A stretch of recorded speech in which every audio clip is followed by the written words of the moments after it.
Anong group nyo? Check nyo na po straight. Ha? 4. Masyado malaking bahay, sir. So, mula doon? Mula dun, sir. Tapos ligo dito, tapos papunta dun. May papunta po yun dun, sir. O eh, sige, ano nyo lang, estimate nyo lang dyan, basta may direksyon. Okay na yung angle. O kaya i-adjust nyo dito.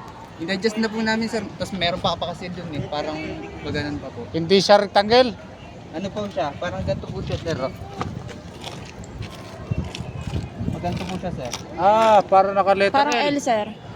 Ah, eh, kaya yan ang pinili yung plano eh. Dito, yan. Anong point yan? Point 2 na po, sir. Point 1 Point po 2. yun. Doon. Point 2 to. O eh, basta, Sige pa. estimate nyo na lang doon. Wala na magagawa. So, yan yung pinili yung plano. 6 meter nga. Di ba 6 meter?